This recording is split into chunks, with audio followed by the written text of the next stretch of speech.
I think you have been running lead form ads or WhatsApp ads and getting junk leads. That's not what you're working for, and it's frustrating when you are spending money but not getting results. So in this video, I'm going to show you the exact tried and tested methods that have helped me generate leads at 54% lower CPL for my clients. But before we get into that, let's break down a fundamental concept that most advertisers overlook. Lead quality is directly related to friction. So friction determines how committed someone is before they submit their details. The higher the friction, the better the lead quality. Now, friction can be of two types. The first is platform-based friction, where you ask users to move away from Meta and onto an external platform like a landing page. The moment you ask them to leave Meta and visit your website, you're introducing friction because they now have to take an extra step. However, that friction also acts as a filter. Only those who are genuinely interested will take that extra effort and proceed. And since they have made an effort, they are more likely to pick up the phone when your sales team calls them up. The second type of friction is form-based friction, which is about making the form more difficult to fill.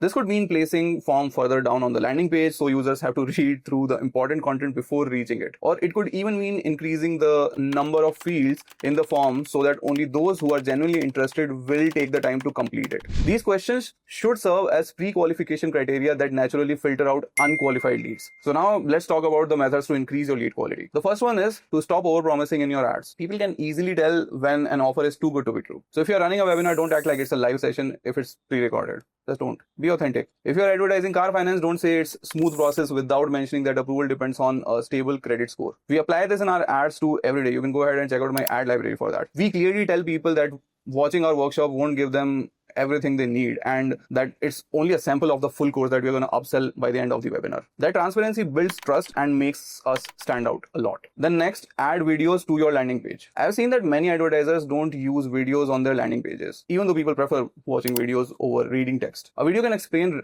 requirements, expectations, and processes in a way that the text might not be able to. People watch videos more carefully, like you're watching this one, and completely, which makes them more engaged and informed before they even submit their details. If you're not using a video on your landing page, you are leaving money on the table. And that brings me to another critical point, which is adding testimonial to your landing page. You can write great copy, but social proof will always be more convincing. However, not all testimonials are equal. Written testimonials should answer common objections and FAQs, while video testimonials should feature people who match your target audience. If your ideal customer is 35 to 45-year-old, then most of your testimonials should be of those people in that particular demographic. I have seen people committing this mistake, like they have a lot of 20-year-old in their testimonials when their target audience is a bit different, like it's 35 to 45-year-old, and then they don't resonate with the audience, and that actually reduces trust even more. And also, you should automate this testimonial collection process so that you can do this over and over again.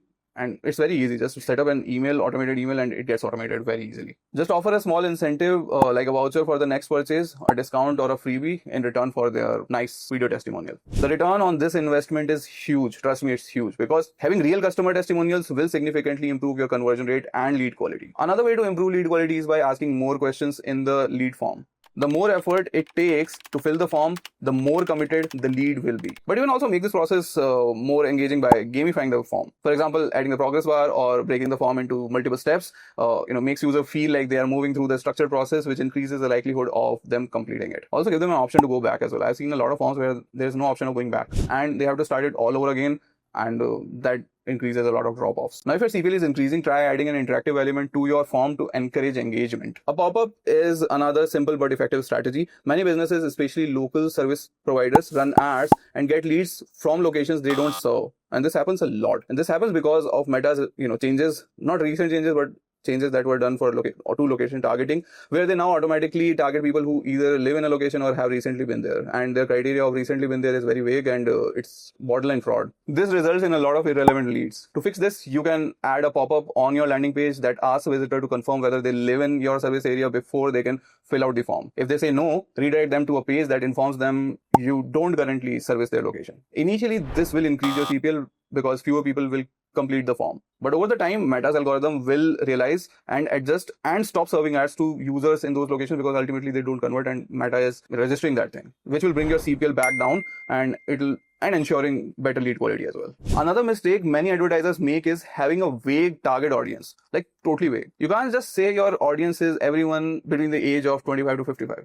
That's way too broad. You need to narrow it down based on real data, industry trends, and customer behavior. Understanding your audience at a deeper level will help you craft better ads offers, and messaging. Listening to your sales calls is another underrated but incredibly valuable method to improve your lead quality. Sales calls give you direct insight into objections, pain points, and buying motivations that you might not be capturing in your ads. If the same objection keep coming up, adjust your ad messaging in a way or landing page copy in a way that it addresses all those questions so that they don't become a hurdle inside the sales process. Another high impact tactic is creating lookalikes of approved leads instead of just raw leads. There's a difference between a lead that is a marketing qualified lead and a sales qualified lead and an actual paying customer. So instead of creating lookalikes based on everyone who fills out the form, create lookalike of the audience that that is an approved lead, the ones that your sales team has already vetted and have a higher probability of converting. This will immediately improve the quality of people Meta is targeting. And to take this a step further, create an event for approved leads in Meta's system.